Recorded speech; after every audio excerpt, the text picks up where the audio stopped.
Welcome back, you night owls. Tonight we're plunging into the Arctic's frozen heart, where early explorers chase glory through a world of glittering ice and screaming winds. Picture yourself bundled up, breath fogging in the air, as you step onto a creaking ship bound for the top of the world. The sea churns with jagged icebergs, each one a silent threat, and the sky looms grey, heavy with snow that'll bury dreams as fast as it buries men. These explorers, they're tough, bearded, and probably won't survive this. So before you get comfortable, take a moment to like the video and subscribe, but only if you genuinely enjoy what I do here. Drop a comment with your location and local time. I'm curious where you're drifting off to this tale. Now dim the lights, maybe turn on a fan for that soft background hum, and let's ease into tonight's journey together. The Arctic greets them like a slap from a glacier. It's the late 16th century, and men like Willem Barents, a Dutch navigator with a stubborn streak, sail north, chasing a fabled northeast passage to Asia. The mainstream history books tell us Barents' 1596 expedition is a landmark. His crew maps uncharted waters, names Spitsbergen, and proves the Arctic's no quick shortcut. But the moment their boots crunch onto the ice, they learn the real lesson. This place doesn't care about their maps or ambitions. The cold slices through their wool coats like a knife through butter, and the wind howls like it's laughing at their plans. A quirky tidbit. They pack dried peas and bacon, thinking it'll last months, but the peas freeze into little green rocks, and the bacon turns rancid before they even spot land. Historians still argue whether Barents' optimism was bravery or just bad math. Did he really think he could outsmart winter up here? The first challenge isn't even the ice, it's the shock of arrival. These men, mostly sailors from temperate ports like Amsterdam or London, aren't ready for the Arctic's mood swings. One minute the sun glints off the waves, promising adventure. The next, a blizzard roars in, blinding them and turning ropes into frozen snakes. They scramble to secure sails, but their fingers fumble, already numb. The ship groans as ice plates grind against its hull, a sound that'll haunt their dreams if they sleep at all. Sleep's a luxury when you're bailing seawater from a leaking deck or hacking ice off the rigging. And here's a grim chuckle. Some crews bring cats to hunt rats, but the cats freeze solid in the hold. Little furry statues that spook the sailors more than the storms. The Arctic's beauty is a trap. From the ship's bow, the horizon sparkles with ice cliffs and snow-dusted islands, like a painting you'd hang in a cosy tavern. But get closer, and those cliffs carve with a thunderous crack, sending waves that could flip a boat like a toy. The islands, barren rock, home to nothing but wind and the occasional walrus, which smells like a fish market left out in July. The men dream of lush Asian ports, but instead they're stuck staring at a monochrome hell where even the water's too cold to drink without chipping it first. One sailor, a young Swede named Lars, writes in his journal, yes, some kept diaries, a quirky habit for men who could barely hold a quill, that the ice sings at night, a low hum that sounds like ghosts calling them deeper. Lars isn't wrong. The ice shifts and groans, a living thing that'll crush their ship if they linger. The crew's first big mistake is underestimating time. Summer in the Arctic is short, a few weeks where the sun barely dips below the horizon. They arrive in June, thinking they've got months to explore, but by August the sea starts freezing, locking their ship in place. Barents' men learn this the hard way when their vessel, a sturdy oak-hulled caravel, gets trapped in pack ice off Novaya Zemlya. They chop at it with axes, but it's like fighting a dragon with a toothpick. The ice thickens daily and the ship tilts, creaking like it's begging for mercy. Here's a mainstream fact. Barents' crew is one of the first to document ice entrapment, a term that sounds clinical but means you're stuck until spring, if you live that long. The men ration their biscuits, already mouldy, and realise their grand voyage is now a fight to not freeze to death before Christmas. And the cold? It's not just cold, it's a thief. It steals breath, making every inhale a knife in the lungs. It steals strength, turning simple tasks like tying a knot into an hour's ordeal. It steals hope, as the men watch their ship's planks warp under the ice's grip. A sailor named Peter, who fancies himself a poet, jokes that the Arctic's a lady who never warms to your charms. The crew laughs, but it's a hollow sound. They're already wondering who'll die first. Another quirky detail, some bring warming stones. heated rocks to tuck under their shirts, but the stones cool in minutes, and hauling them burns precious firewood. Historians still debate whether these early crews could have prepared better. Did they ignore Inuit knowledge of the land, or was their tech just too primitive? The men try to stay busy because idle hands mean idle minds, and idle minds crack faster than ice. They fish through holes in the sea ice, but the cod are scarce and the hooks keep snapping in the cold. They hunt, spotting seals in the distance, but the animals slip into the water before anyone can aim a musket. The muskets jam anyway. Gunpowder hates the damp. A third joke to lighten the mood. One sailor swears he saw a mermaid, but the crew teases him it was just a seal with better hair. The laughter dies fast when they realise they're burning their spare sails for heat, a desperate move that means no escape if the ship breaks free. The Arctic's first lesson is clear. You're not welcome here, and every step forward is a gamble with death. As the days shorten, the men's faces change, gaunt, bearded, eyes sinking into skulls. They pray, but the words feel empty when the wind drowns them out. Barents, ever the leader, sketches maps by candlelight, his fingers black with frost nip. He tells the crew they'll be heroes, but even he's starting to doubt it. The Arctic doesn't give second chances, and they're already running out of firsts. The ice tightens around the ship and the men brace for a winter they're not equipped to survive, their dreams of glory fading like breath in the frigid air. The Arctic's grip tightens, and starvation begins its slow gnawing dance with the crew. Trapped in a frozen sea, the men of Willem Barents' expedition, or others like them, sailors from England or Norway dreaming of Arctic glory, face a new enemy: empty bellies. The ship, now a creaking prisoner of the ice off Novaya Zemlya, holds dwindling supplies, and the men's hunger grows louder than the wind howling outside. They ration their mouldy biscuits and salt pork, but the portions shrink daily, each bite a reminder of how far they are from home. The mainstream history books note that early Arctic expeditions like Barents in 1596 often underestimated food needs, planning for months but facing years in the ice. A single biscuit hard as a cobblestone might be a day's meal, and the men chew it slowly, savouring the stale crumbs like they're dining in a king's hall. The cold makes hunger worse. It burns energy just to keep breathing. Every shiver steals calories, and the men, bundled in damp wool, feel their bodies cannibalising themselves. A quirky tidbit. Some crews try eating seaweed, scraped from the hull or washed up on icy shores, but it tastes like salty leather and knots their stomachs. One sailor, a wiry Englishman named Thomas, jokes that the seaweed's better than chewing boots, but not by much. The crew chuckles, their breath fogging in the dim light of the ship's hold, but the humour fades when they realise boots might be next. Historians still argue whether these explorers could have learned from indigenous Arctic peoples like the Inuit, who mastered survival on fish and seal fat. Did pride or ignorance keep the crews from adapting? The men start dreaming of food: roast beef, fresh apples, warm bread. But reality offers only barrels of spoiled meat and weevil-riddled flour. They try to bake damper, a crude bread, over a weak fire, but the dough freezes before it cooks, and the smoke stings their eyes worse than the hunger pangs. The ship's cook, a gruff man named Hans, experiments with boiling bones for broth, but the result is a greasy sludge that barely warms them. They sip it anyway, grimacing, because it's something to fill the void. The Arctic's not just a place, it's a thief, stealing strength with every missed meal. The men's faces grow sharper, cheekbones jutting like the icebergs outside, and their clothes hang looser by the day. Hunting offers a flicker of hope, but it's a cruel tease.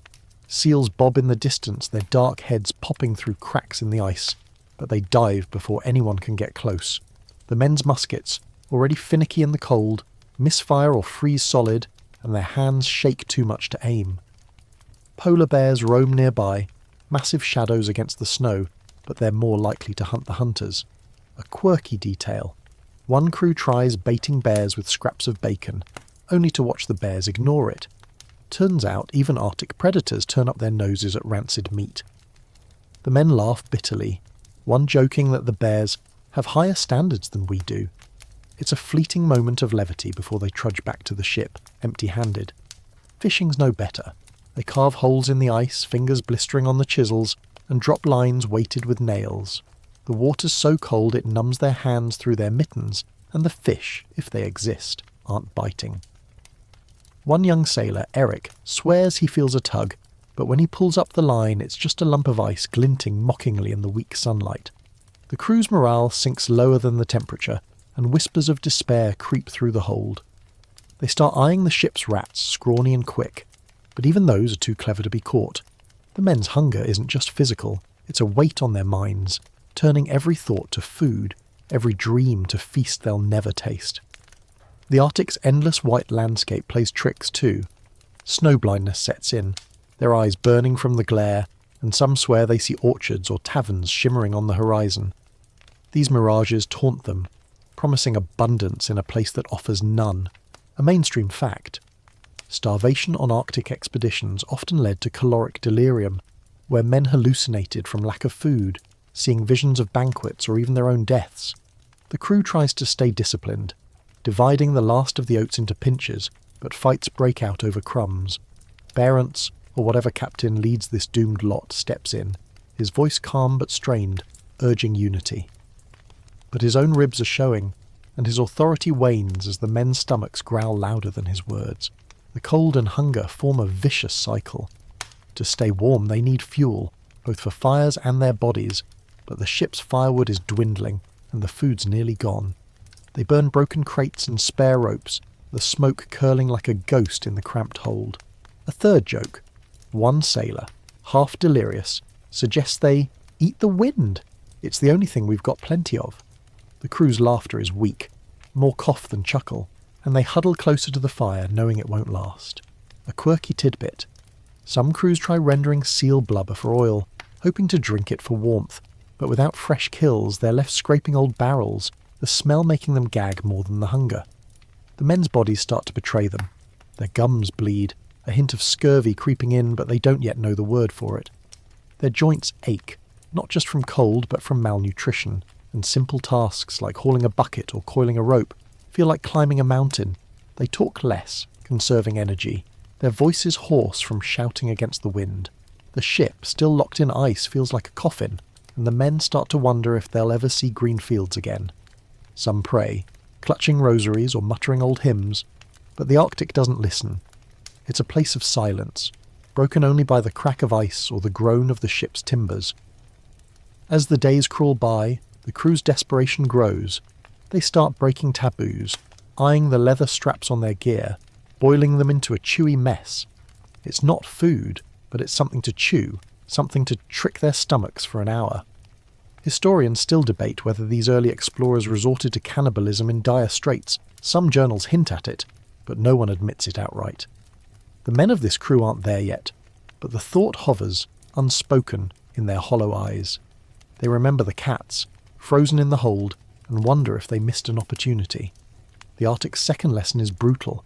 Hunger doesn't just empty your stomach, it empties your soul, stripping away civility until you're just a man, alone, staring at a frozen wasteland.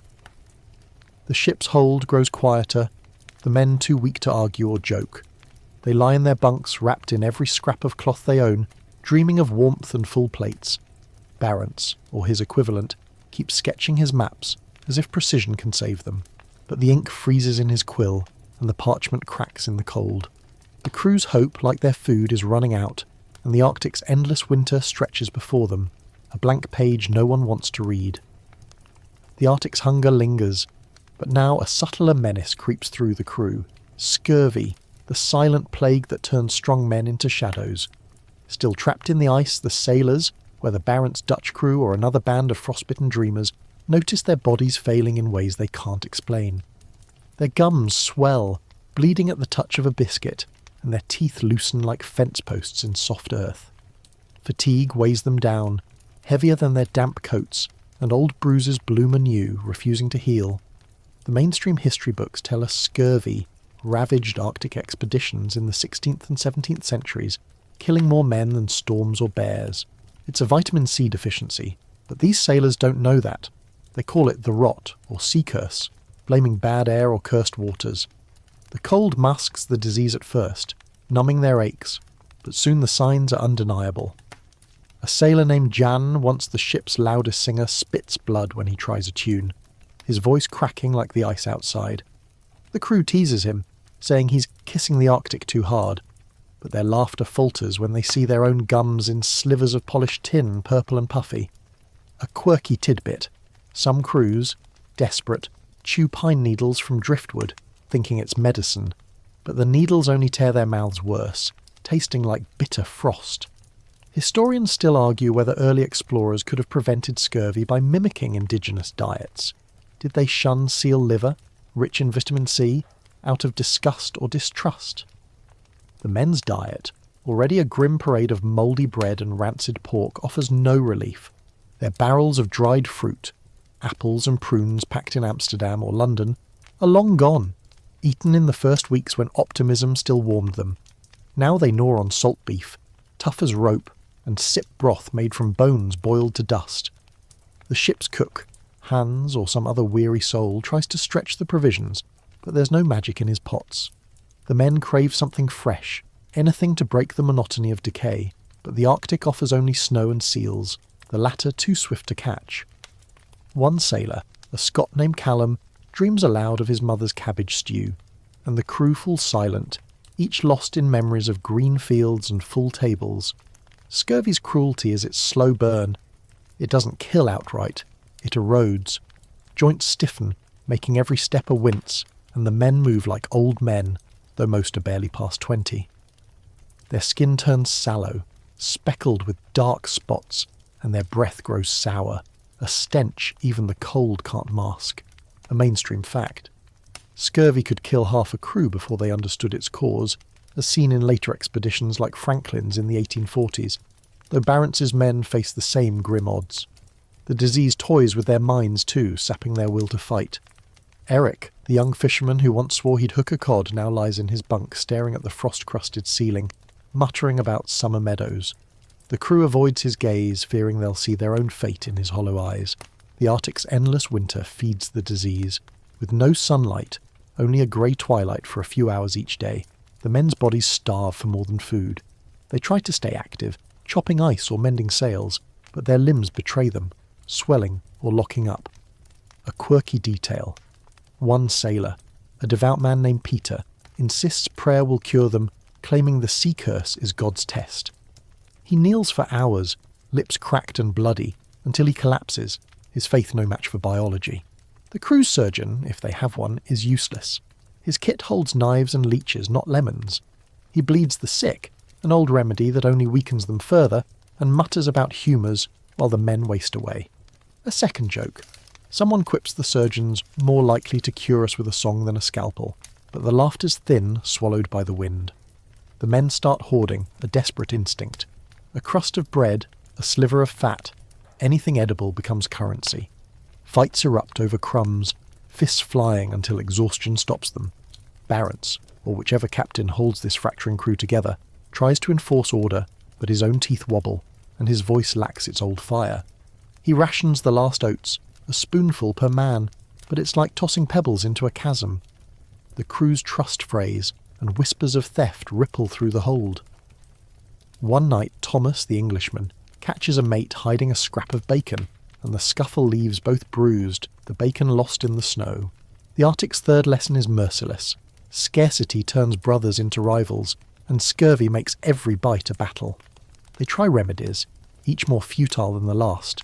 Some boil seawater, thinking salt will purify their blood, but it only makes them thirstier, their tongues swelling. Others chew leather straps softened in broth, hoping it'll strengthen their jaws, but it just breaks more teeth. A third joke. Callum, half delirious, says they should eat the ice. It's fresher than our meat. The crew snickers, but some try it, crunching snow that numbs their mouths and chills their cores. A quirky tidbit. A few sailors, inspired by tales of distant lands, try eating fish scales from their rare catches, believing they hold life's essence, but the scales only lodge in their throats, choking them. The ship, still locked in ice, feels smaller as the men weaken. The hold reeks of unwashed bodies and rotting gums, a stench that clings to their clothes. They huddle for warmth, but their bony frames offer little comfort. The wind screams outside, rattling the timbers, and the ice groans like a beast stirring beneath them. Some men talk of home, their voices soft and slurred, but others stay silent, their eyes fixed on the flickering lamp.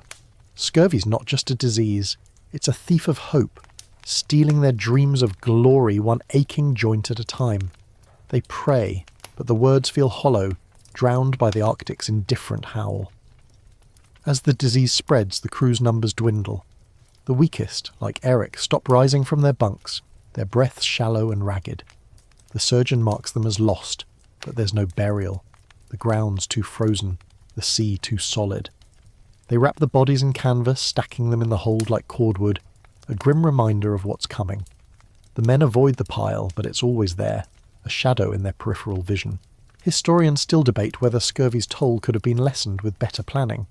Did these crews sail with too much faith in their stores, or was the Arctic simply too cruel? The survivors cling to routine, a fragile thread against despair. They mend ropes, sharpen tools, or carve useless trinkets from driftwood, their fingers trembling. Barents, gaunt but stubborn, keeps his maps, sketching coasts he'll never see again. He tells the men they'll sail come spring, but his eyes betray him, flickering with doubt. The Arctic's winter stretches on, and scurvy's grip tightens, a slow poison no one can outrun. The crew's faces, once ruddy with life, are now musks of bone, their hope as brittle as the ice entombing their ship. The Arctic's icy prison holds firm, and now frostbite emerges as a merciless predator, gnawing at the crew's extremities with a cruelty that rivals scurvy's slow decay. The men, still trapped in their ice-locked ship, whether Barents' Dutch sailors or another desperate band, feel the cold's bite deepen, turning fingers and toes into blackened relics of their former selves. Each step on the frozen deck sends needles of pain through their feet, and their hands, once nimble with ropes, fumble like clumsy paws. The mainstream history books record frostbite as a constant threat on early Arctic expeditions, with 16th century crews like Barents in 1596 losing digits or limbs to the cold's relentless grip. Amputation, often without anaesthesia, was common, though many didn't survive the surgeon's blade. The cold isn't just a sensation, it's a living force seeping through every layer of wool and leather. The men's mittens, patched and sodden, offer little protection, and their boots, stiff with ice, chafe raw skin into blisters that freeze before they bleed. A sailor named Peter, the devout one who once prayed away scurvy, now clutches his hands under his armpits, wincing as his fingertips darken. The crew notices his silence, his prayers replaced by shallow breaths fogging in the air. A quirky tidbit. Some sailors rub seal oil on their hands, thinking it'll ward off the cold, but the oil freezes, leaving a sticky crust that burns more than it protects. Historians still argue whether these crews could have adopted better insulation, like Inuit caribou hides. Did they lack access or simply dismiss native wisdom? Frostbite's first signs are deceptive, a tingling, then numbness, almost a relief from the constant ache. But soon, the skin hardens, turning waxy and pale, then mottled blue. Jan, the former singer, ignores a numb toe, hoping it'll pass until it swells into a black bulb, useless and agonizing. The surgeon, a grim man with a dull sore, confirms the worst. It must come off. The men gather in the hold, their breath a collective cloud as Jan bites a leather strap, his screams muffled by the wind outside. The procedure's quick but brutal, the stump cauterized with a hot iron, its sizzle haunting their dreams. A mainstream fact, frostbite could claim up to a third of a crew's functional strength, as seen in later Arctic ventures, though Barents's men face the same grim toll, their mobility fading with each lost digit. The Arctic's cold punishes every task. Hauling firewood, splinters of crates or driftwood, means exposing hands to air that feels like fire. Chopping ice from the rigging leaves faces raw, noses and ears at risk of freezing.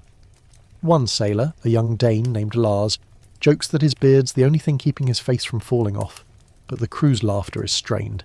They've seen ears turn black, sloughing off like rotten fruit.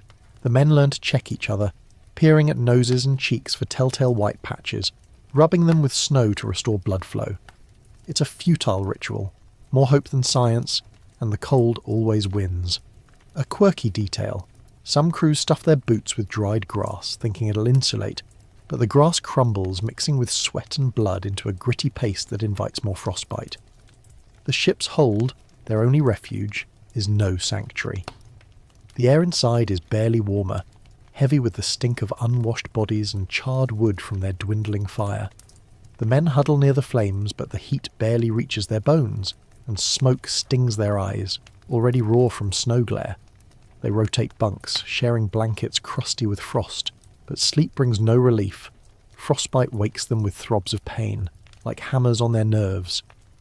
Callum, the Scot who dreamed of cabbage stew, loses 2 fingers, and his silence cuts deeper than his cries. The crew avoids his gaze, fearing their own hands might be next. A second joke. Someone mutters they should sell their toes to the Arctic for a warm bed, but the humour lands flat, swallowed by the creak of ice against the hull. The men's clothing betrays them too. Their wool coats, heavy and damp, freeze into rigid shells, chafing skin already brittle from cold. Socks, if they have any, disintegrate into threads, and their boots, too large or too tight, trap moisture that turns to ice. They try wrapping their feet in canvas, but it's like bandaging with stone. The Arctic's 4th lesson is stark. The cold doesn't just attack, it invades, claiming pieces of you until there's little left. The men's faces, once distinct with grins or scowls, blur into masks of frost and fear, their beards matted with ice like old men's whiskers. Desperation drives them to experiment. They warm frostbitten hands over candles, but the wax blisters their skin, and the flames eat precious fuel. Some rub snow on frozen toes, an old sailor's tale, but it only deepens the damage, turning flesh to mush. A quirky tidbit. One crew tries sleeping with hot stones, heated in the fire, but the stones crack in the cold, and one sailor burns his leg, adding infection to his woes. The surgeon's remedies, salves of rancid fat or poultices of mouldy bread, are as useless as his prayers, and the men start to see him as a reaper, not a healer. Historians still debate whether better training could have saved limbs.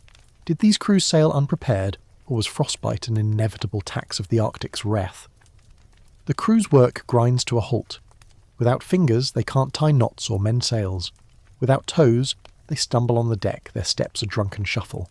The ship, still entombed in ice, feels like a grave, its timbers groaning as if mourning their fate. The men's hope, already frayed by hunger and scurvy, frays further with each amputation. They talk less, their voices hoarse from cold and despair, and the hold grows quieter, save for the wind's relentless howl. Some pray, clutching frostbitten hands, but the Arctic's silence mocks their faith, offering only more snow to bury their dreams. As frostbite spreads, the crew's numbers dwindle in spirit, if not yet in body. The surgeon's pile of canvas-wrapped limbs grows, a macabre tally beside the bodies of those claimed by scurvy. The men avoid the hold's corner, but the stench of decay lingers, a reminder of their fragility. A third joke. Lars, trying to lift the mood, says they're lightening the ship, one toe at a time. But the crew's smiles are grim, their eyes fixed on their own blackened fingers. Barents, or their captain, tries to rally them, his own hands bandaged, but his words falter, drowned by the cold's unyielding grip. The Arctic's winter stretches on, and frostbite's toll mounts. The men's bodies, once strong, are now maps of loss, missing digits, scarred stumps, faces etched with pain. They cling to routine, sharpening knives or coiling frozen ropes, but each task costs more than they can give. Barents keeps his maps, his fingers trembling, sketching a world he may never escape. The crew's hope, like their flesh, is eroding, and the Arctic's cold whispers its truth. Survival comes at a price, and not all will pay it. The Arctic's relentless cold and hunger have already carved away at the crew's bodies, but now a new torment descends. The endless polar night, a darkness that smothers their minds as fiercely as frostbite claims their flesh. Locked in ice, whether Barents' weary Dutchman or another crew chasing the myth of a northern passage, the men face weeks without sunlight, the world reduced to a black void punctuated by howling winds. The mainstream history books note that the polar night, lasting up to 4 months in the high Arctic, drove early explorers like those in 1596 to the brink of madness, their journals filled with rants and prayers as the dark eroded their sanity. The cruise ship, still a frozen captive off Novaya Zemlya, becomes a cage for their fraying minds, each creak of the hull a taunt from the abyss. The darkness isn't just an absence of light, it's a presence, heavy and suffocating. The men wake to black, work in black and sleep in black, their world lit only by flickering candles or the dim glow of a dying fire. Their eyes strain, searching for shapes in the gloom, and the constant twilight tricks them into seeing phantoms, Shadows that move, faces in the ice. A quirky tidbit. Some sailors swear they hear voices in the wind, not just the usual moans, but whispers calling their names, a phenomenon later dubbed Arctic hysteria by puzzled doctors. Historians still argue whether this madness stemmed from isolation, malnutrition, or the dark itself. Did the Arctic's night break their minds, or were they already crumbling? The men try to keep time, but without the sun, days blur into one long nightmare. They mark hours by candle stubs, but the wax burns too fast and their supply dwindles. Sleep becomes erratic. Some lie awake, staring into the void, while others sleep too much, retreating into dreams of sunlight and warmth. Jan, the singer whose gums still bleed from scurvy, stops humming altogether, his eyes glassy as he mutters about shadows that watch. The crew avoids him, fearing his madness is contagious, but they all feel it creeping in. A mainstream fact. Polar night disrupted circadian rhythms, leading to insomnia and depression, as seen in later expeditions like Nansen's in the 1890s. Though Barentz's crew suffers the same disorientation, their minds unmoored by endless night. The ship's hold, their only shelter, feels like a tomb. The air is thick with smoke and the sour reek of unwashed bodies, and the men huddle near the fire, its warmth too weak to reach their bones. They try to tell stories, tales of taverns or summer fields, but the words falter, drowned by the wind's wail. A sailor named Lars, the Dane who lost his humour with his frostbitten ears, jokes that the dark's just God's way of saying go home. The crew forces a laugh, but it's hollow, their faces barely visible in the candlelight. The darkness amplifies every fear. Each groan of the ice sounds like a beast circling, each snap of a timber like the ship's last breath. Routine is their only anchor, but even that frays. They mend sails by feel, their frostbitten fingers fumbling with needles, or chop ice from the deck, their axes sparking in the dark. The work keeps them moving, but it's mindless, a distraction from the thoughts clawing at their minds. Some see visions. Peter, the devout one, swears he sees angels in the snow, their wings glinting like ice. Others, like Callum the Scot, see darker things, faces of dead crewmates, staring from the shadows. A quirky detail. One sailor carves tally marks on a beam to count the days, but loses track, etching the same mark over and over until the wood splinters. The crew calls it madman's math, a grim joke that barely hides their fear. The darkness breeds paranoia. The men hoard their rations, tiny scraps of bread or bone broth hiding them in their bunks. Fights erupt over imagined slights. A glance, a misplaced tool, and fists fly in the dim hold, the blows weak but desperate.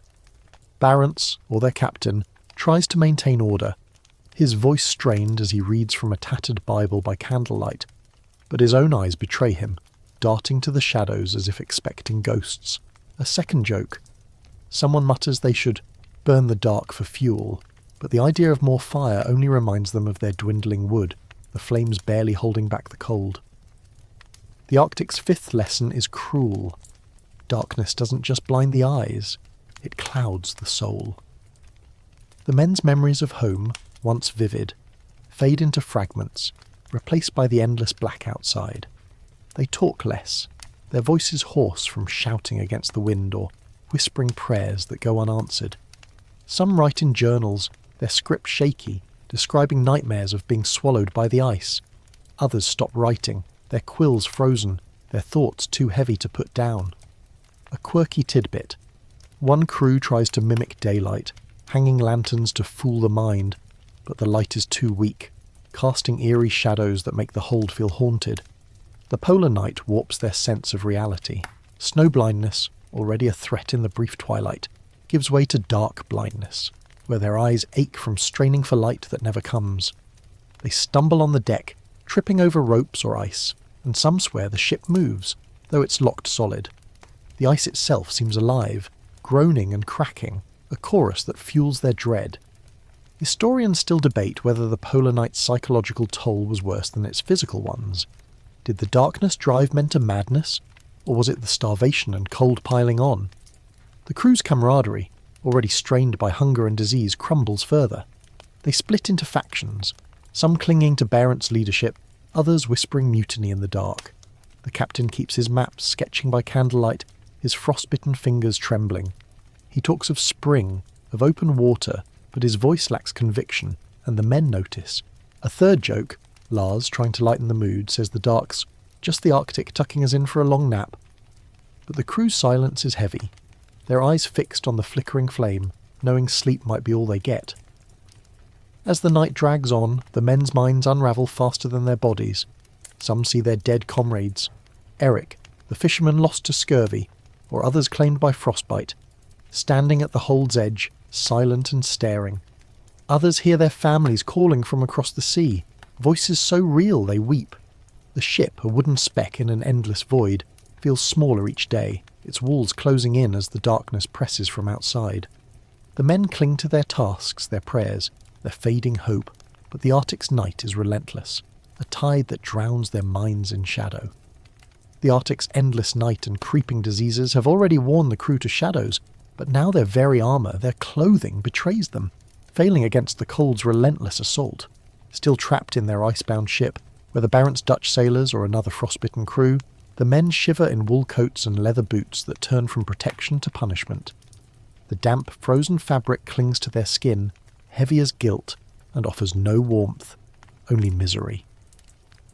Mainstream history records that early Arctic explorers, like those in 1596, wore layered wool and canvas, ill-suited for sub-zero temperatures, often soaking up moisture that froze solid, worsening their plight. The ship's hold, a smoky refuge, reeks of wet cloth and despair as the men huddle, their breath fogging in air barely warmer than outside. The wool coats, once a point of pride in Amsterdam's docks, are now liabilities. They sop up snow and sweat, freezing into rigid shells that chafe raw skin. A sailor named Lars, his frostbitten ears still stinging, tugs at his coat, muttering it's heavier than the ship itself. The crew chuckles, a weak sound lost in the wind's howl, but they all feel it. Every step drags, as if the Arctic's sewn weights into their seams. A quirky tidbit, some sailors stuff their coats with straw, thinking it'll insulate like a barn's loft, but the straw soaks up moisture, turning mouldy and adding a sickly sweet rot to the hold's stench. Historians still argue whether these crews could have adopted Inuit sealskin garments. Did they reject native knowledge out of arrogance, or were they simply too far from help? Boots are even worse. Leather, stiff and cracked, traps dampness against feet already numb from cold. Socks, if they exist, shred into threads, and the men's toes, some blackened by frostbite, ache in boots that feel like iron clamps. Callum, the Scot who lost fingers to the cold, tries wrapping his feet in canvas scraps, but they freeze solid, cutting into his skin like glass. The men dream of warm hearths, but their boots remind them they're walking on ice, not earth. A mainstream fact. Inadequate clothing contributed to hypothermia, with expeditions like Barent's losing men to exposure as much as starvation, their bodies unable to retain heat in sodden gear. The Arctic's moisture is a silent killer. Snow melts on their clothes during brief exertions, chopping ice or hauling wood, then refreezes, turning jackets into icy armour. Mittens, patched with whatever scraps remain, offer little protection. Fingers fumble with ropes, and some men lose their gloves to the wind, watching them skid across the ice like taunting ghosts. A second joke. Peter, the devout sailor, quips that their clothes love the Arctic more than we do. They're always clinging to it. The laughter's thin, drowned by the creak of the ship's timbers, but it's a fleeting distraction from the cold seeping into their bones. Layering, their only defence, is a cruel paradox. More layers mean more weight, slowing their movements and burning precious energy. Yet stripping down even briefly invites frostbite's bite. They try drying their clothes by the fire, but the hold's damp air mocks their efforts, and the flames, fed by dwindling wood, barely warm the fabric. A quirky detail. One sailor, a wiry Swede named Eric, tries sleeping with his coat over the fire's embers, hoping to dry it, only to wake to smouldering wool and a hole burned through his only defence. The crew's anger at the wasted garment fades fast. They've all made desperate mistakes, and the Arctic forgives none. The men's skin suffers under their failing clothes. Chafing turns to sores, and sores turn to infections, untreatable in the filthy hold.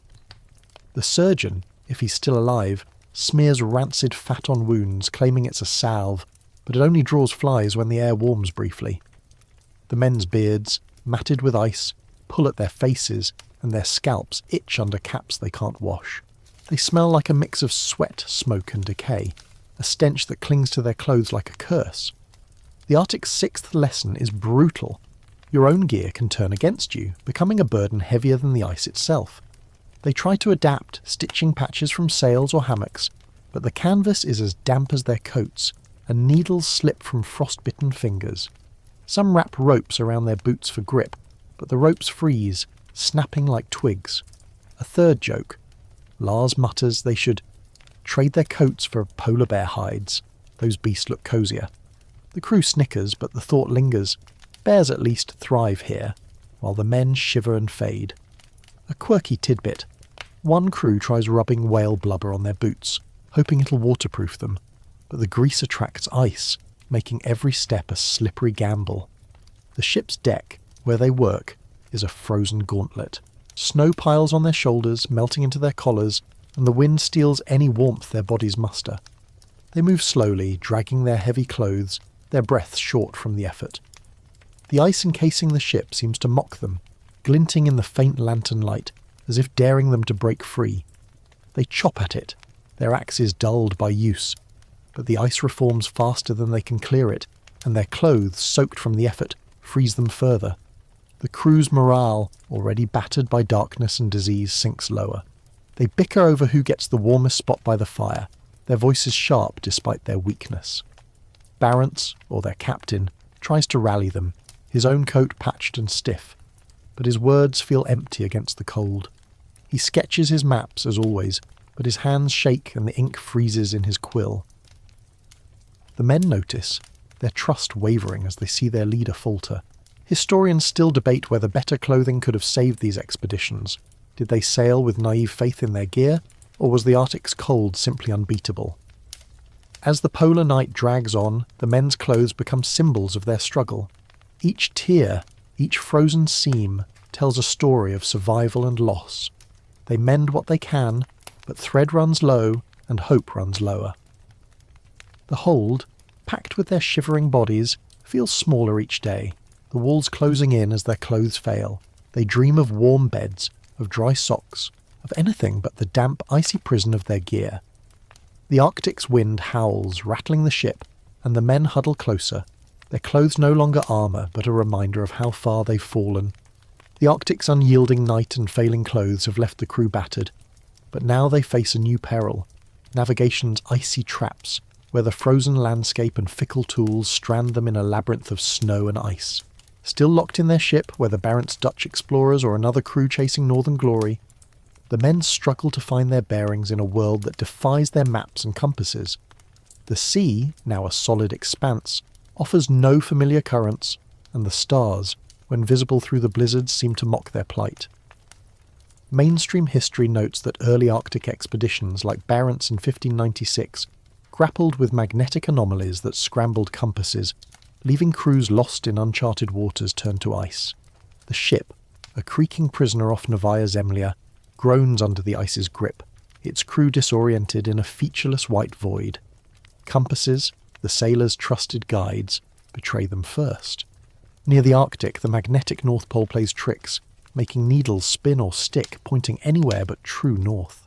A sailor named Jan, his gums still raw from scurvy, holds the compass close, squinting in the lantern's dim glow, but the needle dances like a drunkard, offering no direction. The crew curses, their breath fogging, and someone jokes it's pointing to hell where it's warmer. The laughter's weak, swallowed by the wind's howl, but the fear lingers. They're adrift in a frozen maze with no guide. A quirky tidbit. Some crews try fixing their compasses by tapping them with knives, thinking it'll jog the needle, but the metal only scratches the glass, adding to their frustration. Historians still argue whether these explorers understood the Arctic's magnetic quirks. Did they sail blind by choice, or was their science too crude? The landscape itself is a trap. Ice flows shift daily, cracking and reforming, turning yesterday's path into today's dead end. Snow buries landmarks, if any exist, and the men's attempts to mark their route with sticks or stones fail when blizzards sweep them away. They venture from the ship, hoping to scout open water, but the ice deceives them. Thin patches collapse underfoot, plunging men into water so cold it steals their breath. Lars, the Dane with frostbitten ears, nearly drowns this way, hauled out by ropes, his clothes freezing solid before he reaches the ship. A mainstream fact, Arctic ice was unpredictable, as later expeditions like Franklin's in the 1840s confirmed, but Barents's crew learns this firsthand, each step a gamble with death. Stars offer a flicker of hope, but clouds and snow obscure them most nights. When clear, the men huddle on deck, their frostbitten fingers tracing constellations, but the Arctic's unfamiliar sky confuses them. The pole star, their anchor, sits too high, skewing their bearings, and their astrolabes, finicky in the cold, frost over or crack. Peter, the devout sailor, claims the stars are God's map, but his faith falters when a blizzard buries their sextant in snow. A second joke. Callum, the Scot, mutters they should follow the wind. It's going somewhere. The crew snickers, but the wind only drives them back to the ship, their faces raw from its bite. Maps, their last resort, are useless. Barents, or their captain, pores over charts by candlelight, but they're based on guesswork, rumours from whalers or half-forgotten tales. The Arctic's coasts shift with the ice, and islands vanish or appear like mirages. A quirky detail. One sailor carves a crude map on a plank marking here with an X, but loses the plank in a storm, joking it's sailing home without us. The men laugh, a rare moment of lightness, but the truth stings. They're nowhere, and their maps know it. The Arctic's seventh lesson is cruel. Direction is a lie in a land that moves, and every tool they trust fails when they need it most. The men try dead reckoning, counting steps or guessing distances, but the snow erases their tracks, and their hunger-clouded minds miscount. They tie ropes to the ship, venturing out like tethered dogs, but the ropes freeze, snapping or tangling. Some suggest following animal tracks, seals or bears, but the trails lead to water or cliffs, dead ends that mock their hope. The ice itself groans, a living beast, and its cracks swallow their markers, leaving them circling back to the ship, exhausted and lost. Historians still debate whether better navigation could have saved these crews. Did they lack the tools, or was the Arctic's chaos too vast? The darkness compounds their disorientation. The polar night, still smothering them, hides horizons, and their lanterns cast weak pools of light, revealing only more snow. Snow blindness plagues them even in the gloom, their eyes burning from the glare of ice. They stumble, tripping over unseen ridges, and some swear the ice moves beneath them, though the ship's locked tight. A third joke. Lars quips they're sailing in circles on a frozen sea. The crew's laughter is grim, their faces gaunt in the lantern's flicker, knowing they're not sailing anywhere. The ship's hold, their refuge, feels like a trap. They huddle near the fire, its smoke stinging their eyes, and argue over routes that don't exist. Barents keeps sketching, his maps more art than science, his fingers trembling from cold and doubt. The men's trust in him wanes. How can he lead when he's as lost as they are? Fights break out, weak fists swung over who misread the stars or dropped the compass. The hold reeks of despair, wet wool, and the faint rot of frostbitten limbs stacked in the corner. The Arctic's wind screams, rattling the timbers, and the men fall silent, their hope as lost as their bearings. They cling to routine, checking compasses that lie, peering at stars that hide. Some pray, asking for light or a clear path, but the Arctic answers with more snow. Others write in journals, their script shaky, describing a world where north is everywhere and nowhere. The crew's unity frays, split between those who trust Barents' maps and those who see only death in the ice. The ship, a speck in an endless white, feels smaller each day, its walls closing in as the men wander a frozen maze with no exit. The Arctic's disorienting maze and failing tools have left the crew stranded, but now their fragile shelters, makeshift camps and the ice-locked ship, crumble under the blizzard's relentless assault. Whether Barents' Dutch sailors or another crew clinging to survival, the men huddle in their wooden prison off Novaya Zemlya, or in hastily built huts on the ice, praying their walls hold against the Arctic's fury. The wind screams like a living beast, driving snow through every crack, and the cold seeps in, mocking their attempts at refuge. Mainstream history records that early Arctic explorers, like Barents' 1596 expedition, often abandoned trapped ships for shore camps, using salvaged timbers and canvas, only to find these shelters barely better than the open ice. The ship's hold, smoky and cramped, or their flimsy huts, offer little protection, their timbers groaning under the weight of snow and despair. The ship, their first shelter, is failing. Ice presses its hull, warping planks until they creak like breaking bones, and leaks drip freezing water into the hold. The men bail it out, their frostbitten hands aching, but the water refreezes, coating the floor in a slick sheen. A sailor named Callum, his fingers stubs from frostbite, slips and curses, joking that the ship's turning into an ice palace. The crew's laughter is thin, drowned by the wind's howl, but they know he's right. Their home is becoming a tomb. A quirky tidbit. Some crews carve rooms in the hold, piling crates to block drafts, but the crates freeze together, trapping men in corners until they hack their way out with axes. Historians still argue whether these shelters prolonged survival or merely delayed the inevitable. Did the men waste energy building, or was there no other choice? On shore, their camps fare worse. The men drag timbers from the ship, their bodies weak from scurvy, and erect huts using driftwood and canvas sails. The work takes days, their tools dulled and hands trembling, but the huts stand crooked, barely taller than a man. Snow piles against the walls, burying entrances, and the men dig out daily, their breaths short in the biting air. Peter, the devout sailor, prays over the hut, calling it God's house, but a blizzard rips the canvas roof, leaving them exposed.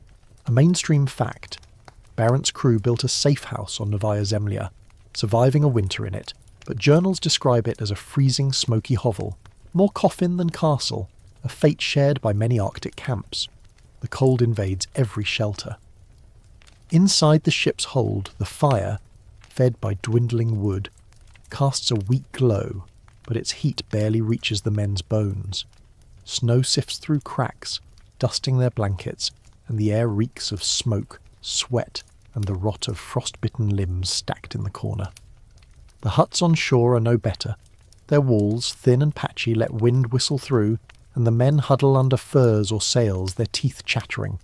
A second joke.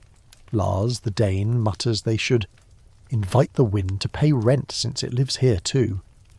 The crew snickers, their faces gaunt in the lantern's flicker, but the wind's howl reminds them they're tenants in a land that wants them gone. The shelter's fragility breeds fear. Each storm threatens collapse, and the men lie awake, listening to timbers creak or canvas flap, expecting the roof to cave. On the ship, ice shifts, tilting the deck, and crates slide, pinning a sailor named Eric until others free him, their hands bleeding from the cold wood. On shore, a hut's wall buckles under snow, and the men scramble to prop it with spars, their frostbitten fingers slipping. A quirky detail. Some crews try sealing cracks with seal fat, thinking it'll block drafts, but the fat freezes, crumbling like sand, and attracts hungry foxes that yip in the dark, unnerving the men further. The Arctic's 8th lesson is merciless. No shelter is safe when the land itself is your enemy. Blizzards bury the huts, forcing the men to dig paths like moles, their shovels dulled and arms weak. The ship's masts, still upright, snap in high winds, crashing onto the deck and punching holes that let snow pour in. The men patch them with canvas, but the fabric freezes, tearing like paper. They dream of warm taverns, of stone walls and roaring fires, but their reality is a shivering huddle in a shelter that might not last the night. Maintaining the shelters drains them. They chop ice from the ship's deck, their axes sparking, but it reforms faster than they can clear. On shore, they bank snow around the huts, hoping it'll insulate, but the snow hardens, locking doors until they hack them open, risking collapse. The fire, their lifeline, demands constant fuel, and the men burn anything: spare ropes, broken oars, even pages from a Bible, despite Peter's protests. A third joke. Jan quips they're building a snowman's palace, but he's a lousy landlord. The crew's laughter is grim, their eyes fixed on the flickering flames, knowing each stick burned brings them closer to freezing. The shelter's failure erodes morale. The men bicker over who shirks repair duties, their voices sharp despite their weakness. Barents, or their captain, tries to rally them, his own coat patched and stiff, sketching plans for stronger huts, but his hands shake and the ink freezes. The crew's trust wanes. How can he lead when their walls fall? Fights break out, weak fists swung over a dropped tool or a stolen blanket. The hold reeks of despair, and the huts on shore echo with the same tension, their walls too thin to muffle the men's fear. Historians still debate whether better shelters could have saved these crews. Did they lack the skills, or was the Arctic's wrath too fierce? As the polar night drags on, the shelters become symbols of their struggle. Each crack, each fallen beam, tells a story of defiance and defeat. The men mend what they can, but wood splits and canvas tears, and hope fades faster. They cling to routine, patching leaks or feeding the fire, but each task feels futile against the Arctic's endless storms. The ship and huts, once their havens, now feel like traps, their walls closing in as the snow piles higher. The men pray, but the wind drowns their words, and the Arctic's cold whispers its truth. No refuge lasts in a land that buries all. The Arctic's crumbling shelters and disorienting ice have pushed the crew to their limits, but now a subtler foe emerges. The elusive warmth of fire, a flickering hope that fades as fuel runs scarce. Whether Barent's frostbitten Dutchman or another crew trapped off Novaya Zemlya, the men huddle in their leaking ship or flimsy shore huts, their survival tied to flames that barely hold back the cold. The wind howls, rattling timbers, and the polar night's darkness smothers any chance of warmth beyond their dwindling fires. Mainstream history notes that early Arctic expeditions like Barent's in 1596 struggled with fuel shortages, burning ship parts or driftwood to survive, often sacrificing their means of escape for fleeting heat. The ship's hold, smoky and cramped, or the icy huts, reek of desperation as the men fight to keep their fires alive. Fire is their lifeline, but it's a demanding master. The ship's hold, where most still shelter, depends on a small hearth, fed by broken crates and spare ropes.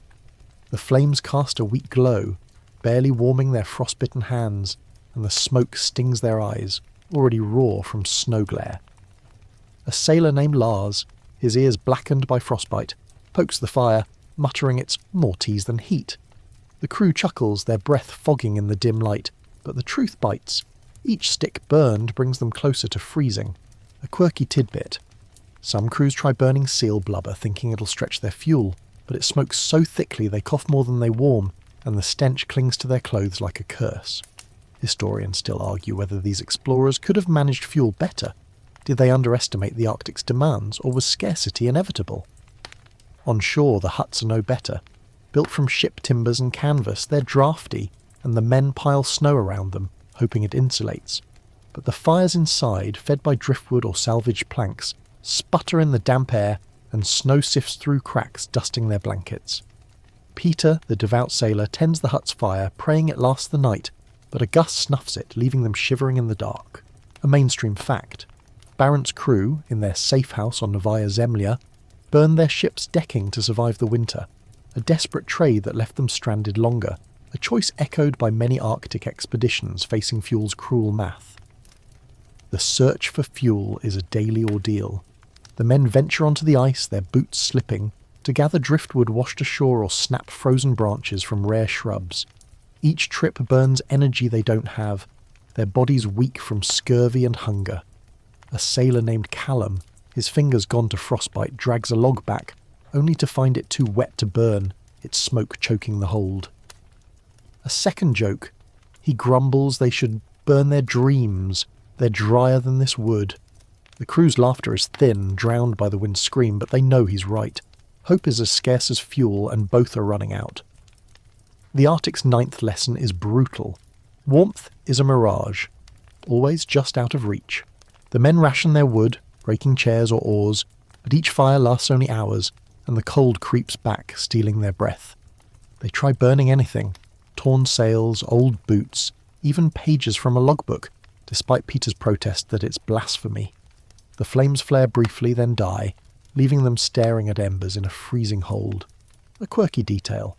One crew tries melting ice for kindling, thinking it'll dry their wood, but the ice only soaks it further, and the men curse their own ingenuity, their hands blistered from the effort. The fire's demands strain their unity. Arguments flare over who feeds the hearth or who hoards wood. A sailor named Jan, his gums still bleeding, accuses another of stealing a plank, and weak fists fly until exhaustion stops them. The hold, reeking of smoke and rot, feels smaller each day, its walls closing in as the men's tempers fray. On shore, the huts are no better. Men bicker over the fire's warmth, shoving for a closer spot, their frostbitten limbs aching. Barents, or their captain, tries to calm them, his voice hoarse as he divides the last crate's splinters, but his own coat is patched, his hands trembling, and the crew sees his weakness. The cold exploits every failure. Without steady fire, frostbite creeps faster, turning toes and fingers black. The men huddle closer, sharing blankets crusty with ice. But their bodies, gaunt from starvation, offer little warmth. They dream of roaring hearths, of taverns glowing with light, but wake to a hold or hut as cold as the ice outside. A third joke. Lars mutters they should ask the polar bears for a spark. They seem warm enough. The crew snickers, but the thought of bears thriving where they falter stings more than the cold. Maintaining the fire is a losing battle. On the ship they clear ash from the hearth, but it builds faster than they can manage, and the smoke chokes their lungs. On shore the hut's fires need constant tending, but the men's strength fades, and a single neglected night can mean a frozen morning. A quirky tidbit. Some sailors try firestones, heated rocks to carry under their shirts, but the stones cool in minutes, and hauling them burns more wood than they save. Historians still debate whether fuel scarcity doomed these crews. Could they have planned better, or was the Arctic's hunger for heat too vast? The shelters, ship or hut, become prisons of cold. The men's faces, lit by dying embers, are gaunt, their eyes sunken from hunger and despair. They cling to routine, feeding the fire or scouring the ice for wood, but each task feels futile against the Arctic's endless winter. The wind rattles the ship's timbers or tears at the hut's canvas, and the men pray, their voices drowned by the storm. The hold's stench, smoke, sweat, and the rot of stacked limbs grows heavier, a reminder of their fading hope. Barents keeps sketching his maps, his fingers stiff, but the crew wonders if he's charting their graves. As the polar night stretches on, the fire's fleeting warmth becomes a symbol of their struggle.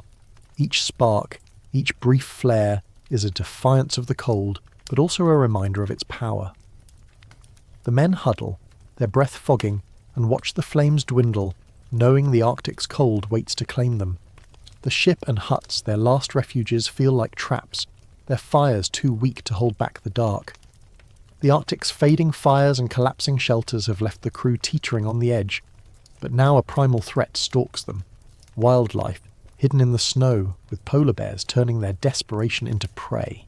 Whether Barents' Dutch sailors or another crew shivering off Novaya Zemlya, the men huddle in their icebound ship or flimsy huts, their ears straining for sounds beyond the wind's howl. The polar night cloaks the landscape, but glowing eyes and heavy paws signal danger closer than the cold. Mainstream history records that early Arctic explorers, like Barents' 1596 expedition, faced deadly encounters with polar bears, their muskets often useless against the beasts' thick hides. The ship's hold, reeking of smoke and fear, or the shore huts, rattling in the storm, offer no safety from creatures that rule this frozen world. Polar bears are the Arctic's ghosts, silent and massive, their white fur blending with the snow until they are upon you. The men spot tracks first, huge clawed prints circling the ship, larger than any dog's. A sailor named Jan, his gums still raw from scurvy, peers into the dark, lantern trembling, and swears he sees a shape moving. The crew freezes, their breath fogging, and someone jokes it's just a snowman come to visit. The laughter's brittle, cut short by a low growl that vibrates through the ice. A quirky tidbit. Some crews try leaving scraps of rancid meat to distract bears, only to find the beasts ignore it, drawn instead to the men's warmth or the ship's faint smells of life. Historians still argue whether these explorers underestimated the bears. Did they see them as mere animals, or did fear cloud their judgment? The bears aren't just curious, they're hungry. Starvation drives them closer, their massive frames lean but still powerful, capable of shattering a man's skull with a swipe. The men's muskets, already finicky in the cold, jam or misfire and powder dampens in the snowy air. A mainstream fact.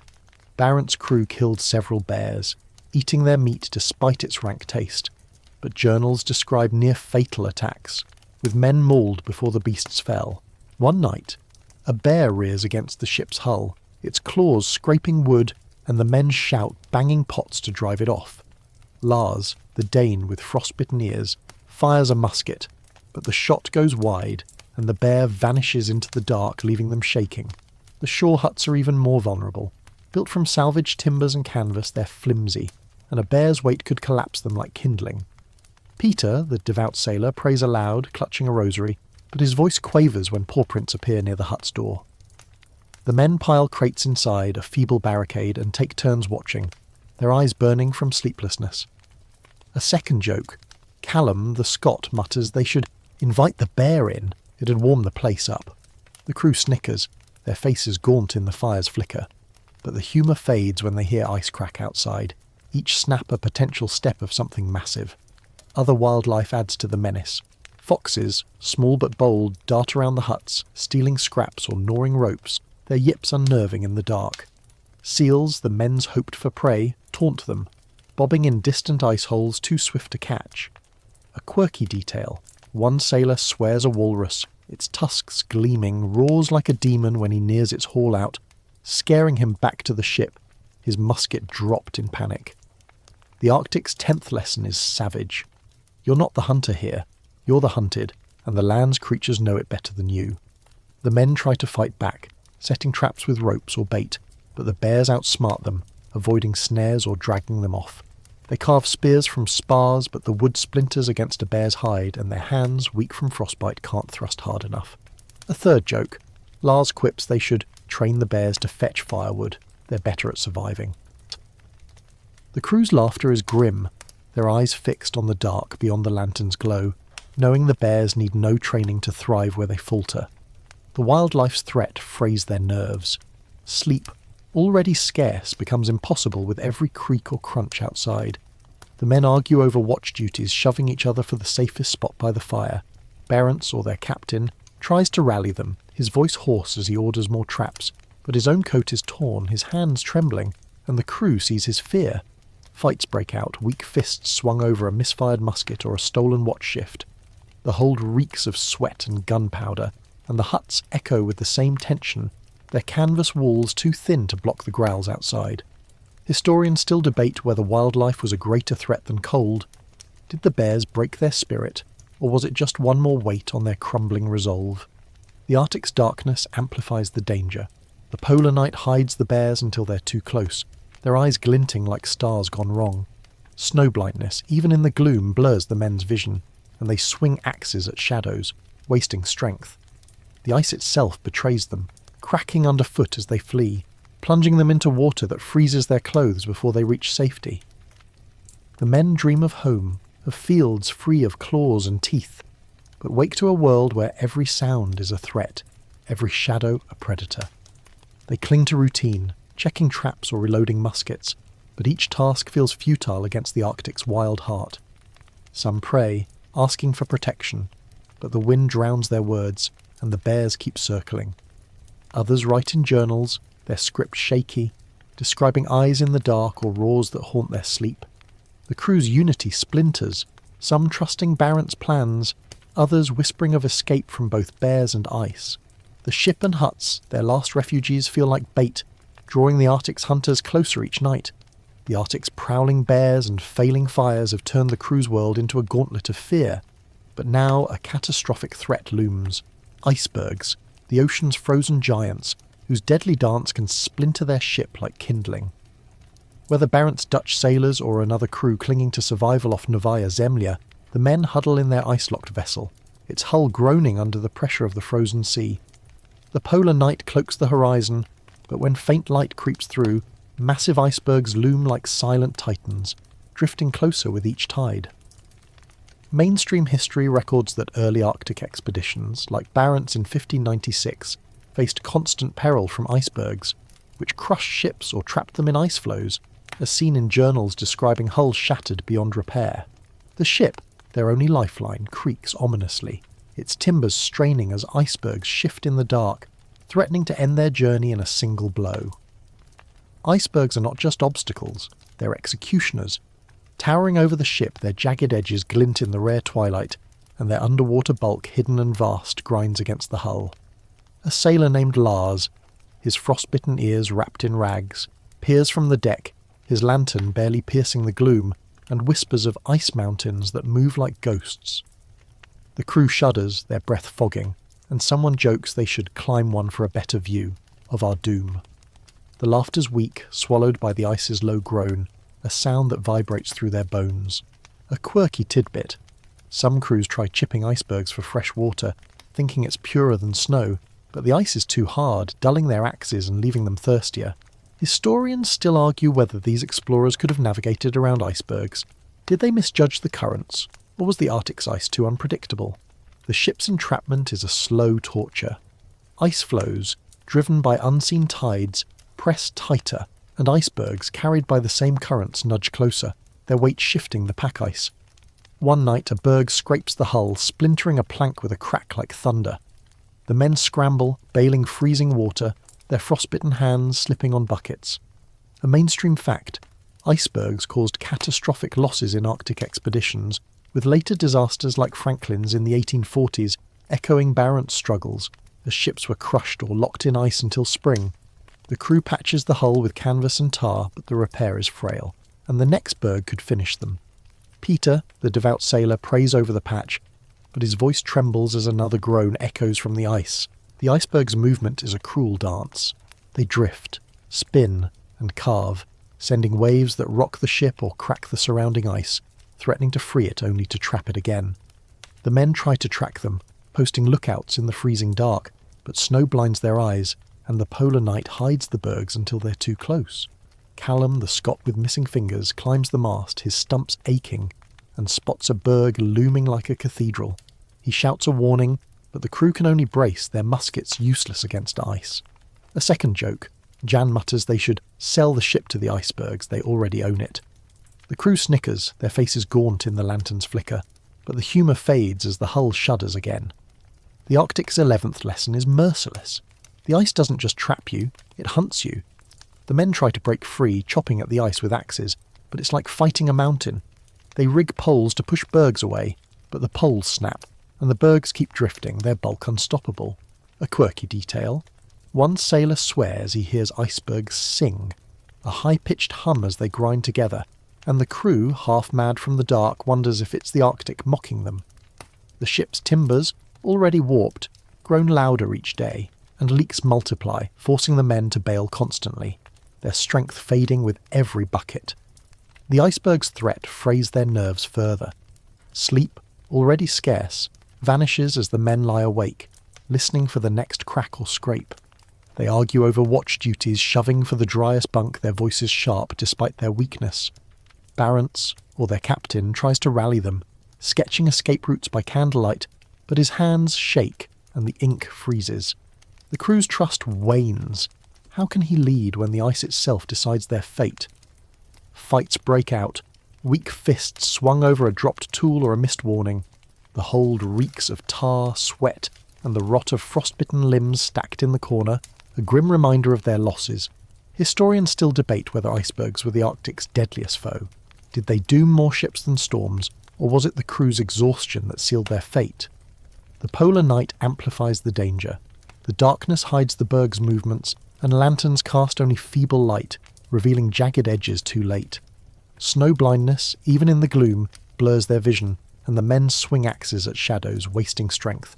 The ice groans, a living beast, and each berg's shift feels like a judgment. A third joke. Lars quips they should carve a new ship from an iceberg. It'd last longer. The crew's laughter is grim, their eyes fixed on the dark beyond the hull, knowing the ice could crush them before dawn. The men cling to routine, patching leaks or chopping ice, but each task feels futile against the Arctic's frozen giants. Some pray, asking for calm seas or a berg-free path, but the wind drowns their words, and the icebergs keep drifting. Others write in journals, their script shaky, describing towers of ice that haunt their dreams. The crew's unity splinters, some trusting Barents' plans, others whispering of abandoning the ship. The vessel, their last refuge, feels like a trap, its hull a thin shield against the iceberg's dance. The Arctic's icebergs and lurking bears have turned the crew's world into a frozen nightmare, but now a deeper fracture emerges. the breaking bonds of their camaraderie, as mutiny festers in the cramped hold and flimsy huts. Whether Barent's Dutch sailors or another crew stranded off Novaya Zemlya, the men, battered by cold and fear, turn on each other, their trust eroding like the ice beneath their ship. The polar night's darkness smothers hope, and the wind's howl drowns out reason, leaving only suspicion and rage. Mainstream history records that early Arctic expeditions like Barent's in 1596 often faced internal strife, with journals hinting at near mutinies as starvation and despair tore crews apart. The ship's hold, reeking of smoke and rot, or the shore huts, trembling in storms, become cauldrons of tension where every glance breeds distrust. The crew's unity, once forged in shared dreams of glory, crumbles under the Arctic's weight. Hunger sharpens their tempers, each man guards his crumb of bread or sip of broth, eyes darting to others' hands. A sailor named Jan, his gums bleeding from scurvy, accuses Lars of stealing a biscuit, and their shouts echo in the hold, fists raised until weakness stops them. The others watch, silent, their breath fogging in the dim firelight, knowing they're all one crumb from the same fight. A quirky tidbit. Some crews try ration oaths, swearing on a Bible to share fairly, but the oaths break as fast as the ice, with men hiding scraps in their bunks like squirrels. Historians still argue whether mutiny was inevitable. Did the Arctic's hardships crack their bonds, or did weak leadership fan the flames? The captain, whether Barents or another, is the lightning rod for their anger.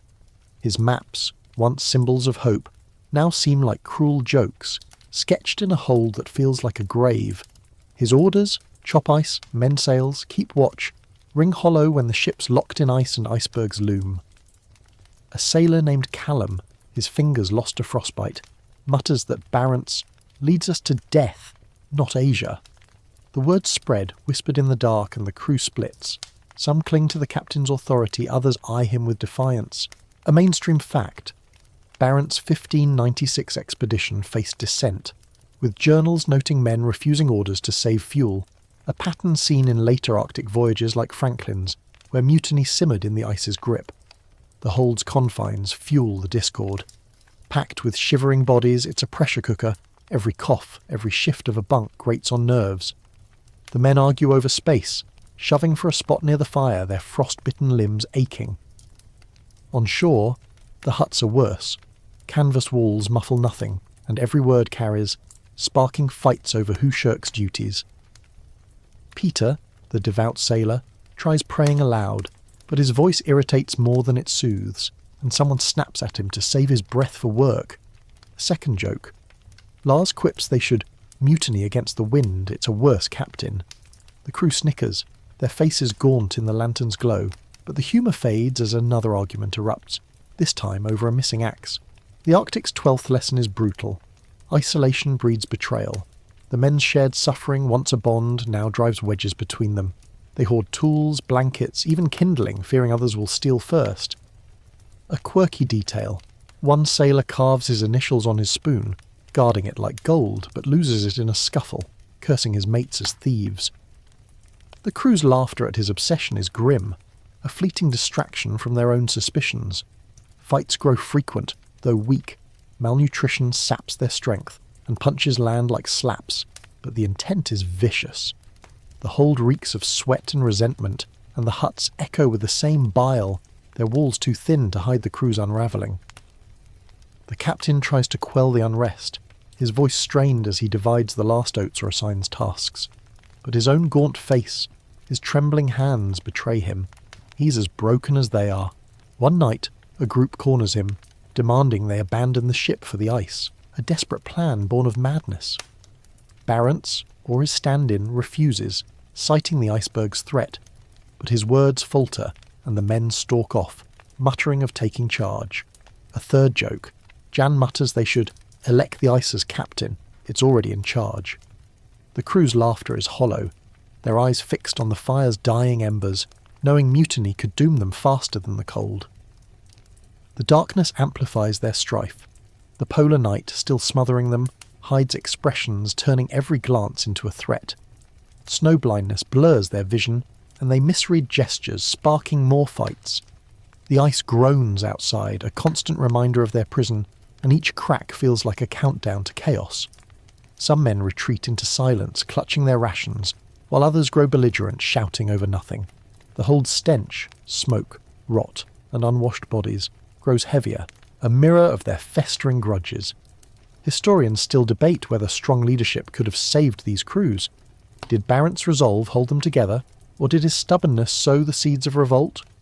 The men cling to routine, chopping ice or tending the fire, but each task sparks new grievances. Who works harder? Who slacks off? Some pray, but their words are drowned by arguments, and Peter's rosary beads snap in his hands, scattering like their hope. Others write in journals, their script shaky, describing a crew turned feral, more beast than brother. The ship and huts, their last refuges, feel like cages, trapping them with their own worst selves. Barents keeps sketching, his map's a fading dream, but the crew wonders if he's charting their graves instead.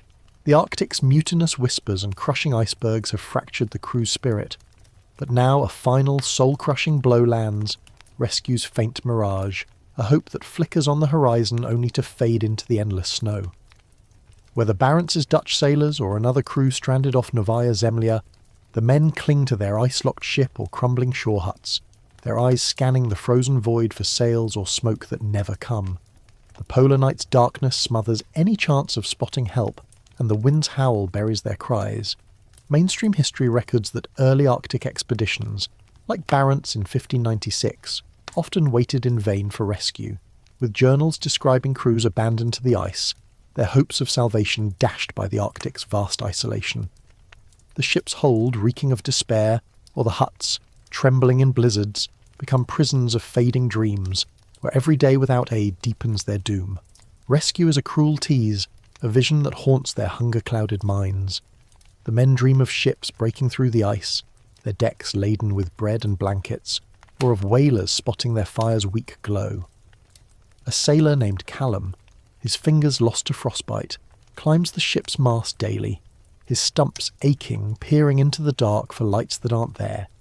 He descends, silent, and the crew avoids his gaze, their breath fogging in the hold's dim firelight.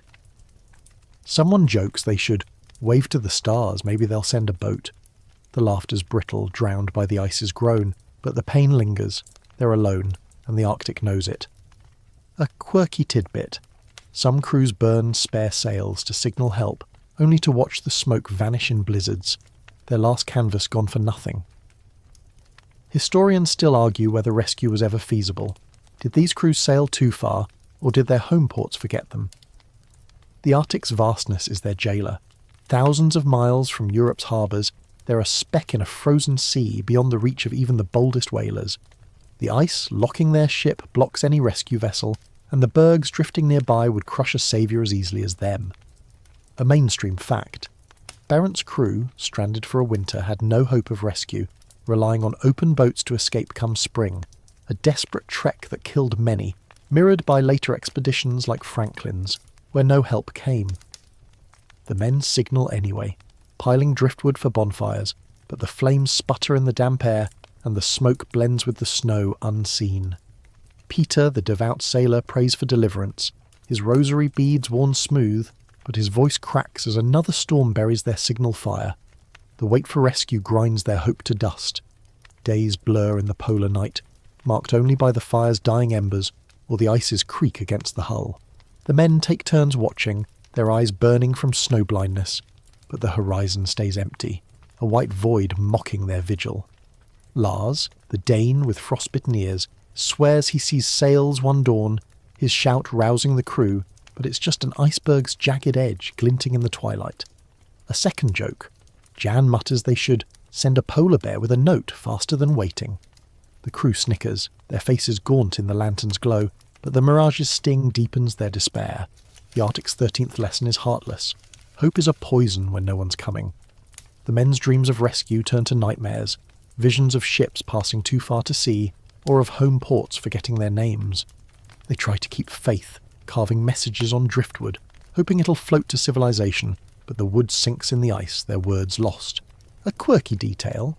One sailor ties a scrap of cloth to a fox, thinking it'll carry their plea, but the fox vanishes, and the crew curses his folly, their laughter edged with grief. The ship's hold grows quieter, the men too weak to argue, their eyes fixed on the fire, waiting for a miracle that won't come.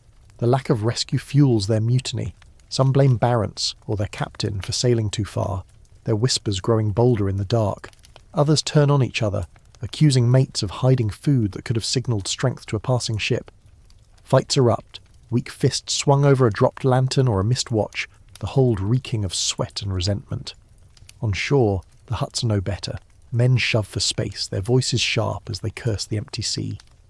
Barents tries to rally them, his voice hoarse as he sketches escape plans, but his hands tremble, and the crew sees his doubt. A third joke. Callum quips they should build a lighthouse, might outlast us. The crew's laughter is hollow, their eyes sunken, knowing no light will guide help to them. The polar night's darkness deepens their isolation. Lanterns cast feeble glows, revealing only ice and snow, and the stars, when visible, feel cold, indifferent to their plight. Snow blindness blurs their vision, and they misread shadows, mistaking bergs for ships, each false hope a knife to their morale. The ice groans, a living barrier, and each crack mocks their dreams of open water. Historians still debate whether rescue could have saved these crews. Did their signals fail, or was the Arctic's reach too vast for any aid? The men cling to routine, tending the fire or scanning the horizon, but each task feels futile without rescue's promise. Some pray, their words drowned by the wind, while others write in journals, their script shaky, describing a sea that swallows hope. The crew's unity, already fractured, splinters further. Some trust Barents' plans to wait, others whisper of trekking across the ice, a suicidal bid for freedom. The ship and huts, their last refuges, feel like graves, trapping them in a world where no one hears their cries. Barents keeps sketching, his maps a fading lifeline, but the crew wonders if he's charting their end. The Arctic's unyielding isolation and fading hope of rescue have crushed the crew's spirit, but now a final reckoning looms, the desperate gamble to abandon their ice-locked ship and trek across the frozen sea. Whether Barents' Dutch sailors or another crew stranded off Novaya Zemlya, the men face a choice between staying in their splintering vessel or risking everything on the ice. The polar night's darkness smothers their path, and the wind's howl buries their resolve, but the ship's creaking hull and dwindling supplies force their hand. Mainstream history records that Barents' 1596 expedition, trapped for a winter, resorted to open boats when spring broke the ice, a harrowing journey that killed many, including Barents himself. The ship's hold reeking of despair and rot, or the shore huts crumbling under snow are no longer havens, only traps pushing the men toward a perilous escape. The decision to leave splits the crew. Barents, or their captain, argues for waiting, hoping the ice will crack come spring, but the men, gaunt from scurvy and frostbite, see only death in delay. A sailor named Lars, his ears blackened, points to the hull's leaks, saying, "This coffin won't float much longer." His words spark murmurs, some nodding, others glaring, their breath fogging in the hold's dim firelight. A quirky tidbit. Some crews pack survival kits with useless trinkets, coins, a broken compass, clinging to symbols of a world they may never see. Historians still argue whether abandoning ship was courage or madness. Did they have a chance on the ice, or was it a suicide march? The men prepare, their hands trembling as they gather what little remains, scraps of canvas for sails, spars for oars, and a few barrels of rancid pork. They build sledges from ship timbers, their axes dull, each swing a labour of pain. The boats, small and patched, are dragged onto the ice, their hulls scraping as the men curse their weight. Callum, the Scot with missing fingers, ties ropes with his stumps, muttering there, rowing to nowhere. A mainstream fact. Barents' crew used 2 open boats, navigating hundreds of miles through ice-choked waters, a feat of endurance that cost half their lives, a grim echo of other Arctic escapes where survival was a coin toss. The ice is a treacherous road. Cracks open without warning, plunging men into water so cold it burns, and thin patches collapse under the sledge's weight. A sailor named Jan, his gums still bleeding, falls through, saved only by a rope, his clothes freezing solid before he's pulled free. The wind drives snow into their eyes, and snow blindness blurs their path, forcing them to stumble in single file, tethered like prisoners. A second joke. Peter, the devout sailor, quips they're walking to heaven, one frozen step at a time. The crew snickers, their faces gaunt in the lantern's flicker, but the humour fades as another crack echoes, the ice reminding them who rules. The Arctic's 14th lesson is merciless. Escape is a gamble where the house always wins. The men drag their boats, their frostbitten limbs aching, but the ice shifts, forcing detours around bergs or open leads. They try to navigate by stars, but clouds hide them, and their compasses, still erratic, spin uselessly. A quirky detail. One sailor carves arrows on the ice, hoping to mark their path, but snow buries them, and he curses the Arctic for eating his signs. The boats, meant for open water, are useless on solid ice, and the men's strength fades. Their rations a handful of mouldy bread per day. The trek frays their unity further. Mutiny's whispers follow them, some blaming Barents for their plight, others accusing mates of shirking the load. Fights erupt, weak fists swung over a dropped oar or a stolen sip of water. The cold amplifies their rage, each breath a stab of pain, and the darkness hides their expressions, turning every word into a threat. Barents, or their captain, tries to lead, shouting directions over the wind, but his voice cracks, and his frostbitten hands fumble the maps. A third joke. Lars mutters they should let the icebergs lead, they know the way. The crew's laughter is hollow, their eyes fixed on the endless white, knowing each step could be their last. The wildlife stalks them still. Polar bears, drawn by their scent, circle closer, their eyes glinting in the dark. The men's muskets jam in the cold, and their spears carved from spars splinter against the beasts' hides. One night a bear charges, scattering the crew, and a boat tips, spilling precious food into the snow. The men drive it off with shouts and torches, but the loss cuts deep, their hunger sharper than ever. Historians still debate whether the trek was their only hope. Did the ice offer a chance, or was it just another Arctic trap? The polar night's darkness makes every step a leap of faith. Lanterns flicker out, and the men stumble, tripping over unseen ridges or falling into hidden cracks. Snow blindness, even in the gloom, blurs their vision, and they cling to ropes, their hands bleeding through mittens. The ice groans, a living beast, and each crack feels like a warning. They dream of home, of warm harbours and full tables, but wake to a world of ice and wind, their hope as fragile as their boats. Some pray, their words lost in the storm, while others write in journals, their script shaky, describing a march toward nothing. The crew's remnants, barely a dozen now, stagger on, their unity shattered. Some cling to Barents' fading leadership, others talk of splitting off, each man for himself. The ship left behind is a distant memory, its hull likely crushed by now. The huts, abandoned, are buried in snow, their fires long dead. The men drag their boats, their bodies breaking, and the Arctic's cold whispers its truth. Escape is a dream, and the ice claims all. The Arctic's merciless ice and desperate trek have whittled the crew to mere spectres, but now a haunting realization dawns.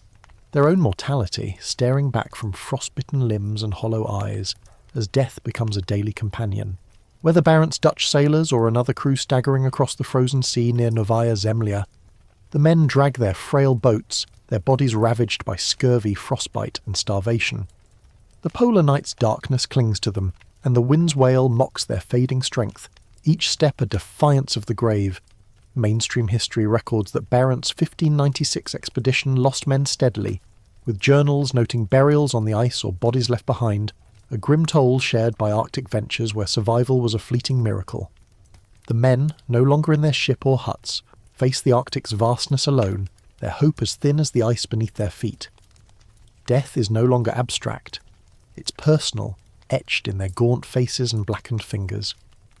A sailor named Jan, his gums oozing blood, collapses mid-step, his breath shallow, and the crew pauses, their eyes averted as Peter prays over him. Jan rallies, but the moment lingers, a reminder that any could be next. Someone jokes they should carve their names on the ice, save the Arctic the trouble. The laughter's weak, swallowed by the wind's howl, but the fear is palpable. They're walking among ghosts, including their own. A quirky tidbit. Some crews try last letters, scribbling notes to families on scraps, tucking them into coats. But the ink freezes and the paper crumbles, their words lost to the snow. Historians still argue whether these men faced death with resolve or despair. Did they cling to life, or did the Arctic break their will? The physical toll is relentless. Scurvy loosens teeth, and frostbite claims toes, leaving men hobbling, their boots filled with rags to cushion stumps. Starvation gnaws their bellies, each ration, a crumb of bread or a sip of broth, a cruel tease.